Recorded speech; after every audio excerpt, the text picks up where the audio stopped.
पिता की नहीं मानते। हम लोग गुरुजी को तो मानते हैं, गुरुजी की नहीं मानते हैं।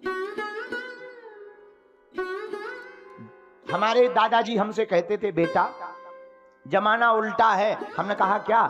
बोले जियत पिता को दीन ना नीर, मृतक पिता को हलवा खीर। ठटरी के बरे अब कौवा बनकर आएगा। जब जिंदा है तब पानी नहीं पिलाया, अब कौवा बनकर हलवा खीर खिलाओगे।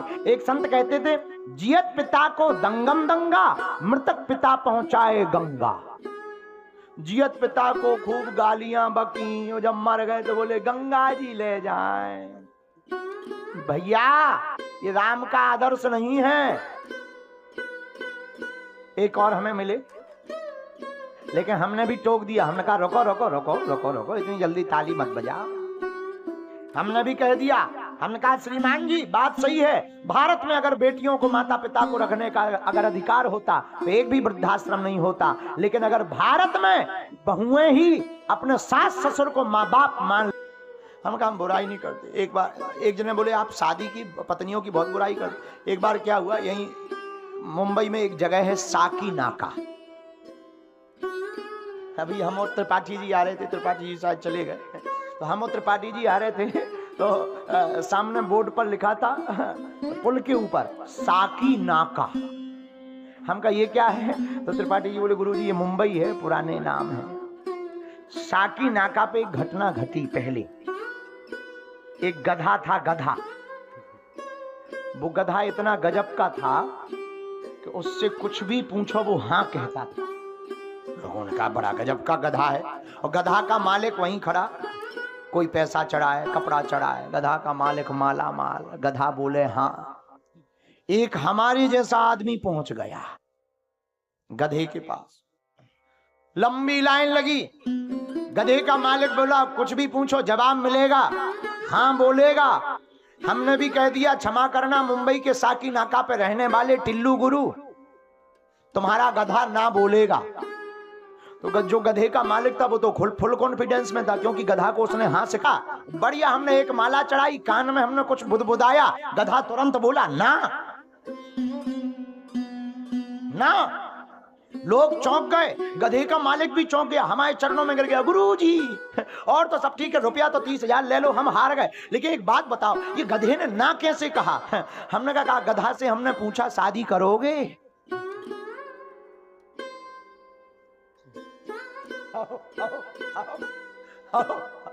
अब बताओ, गधे भी मना कर रहे हैं। हमने कहा ज्यादा दिक्कत तो हम फिर से ट्राई करेंगे। तुरंत गधा का मालिक बोला समझ गए महाराज, सास ससुर को माँ बाप मान करके उनकी सेवा करें, और जो सास ससुर को माँ बाप मानकर सेवा करेगा उसी घर में राम राज्य की स्थापना होगी। लेकिन सास ससुर भी तो कम नहीं है।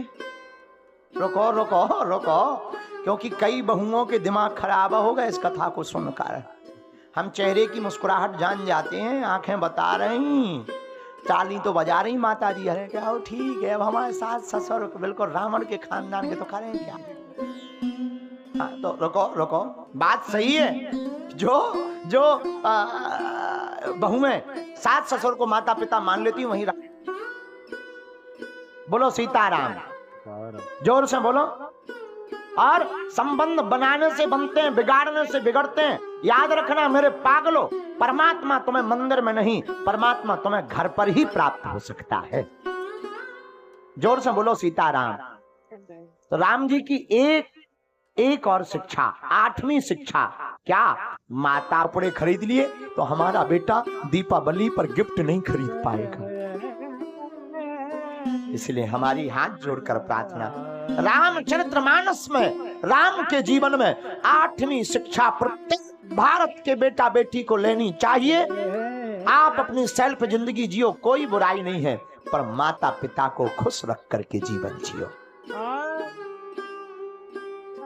बेटा और बेटी वो नहीं है जो बाप के नाम से जाना जाए, बेटा और बेटी तो वो है जिसके नाम से पिता को पहचान प्राप्त हो जाए। आहा, बाप खड़ा हो तो लोग कहें पता है ये पिताजी हैं उनके। इसलिए मेरे प्रिय जनों, मेरे प्रिय साधको, सबको दुखाना, सबका दिल दुखाना, कभी माँ बाप का दिल मत दुखाना। राम जी मर्यादा पुरुषोत्तम प्रभु श्री राम, मात पिता गुरु ना वही माथा,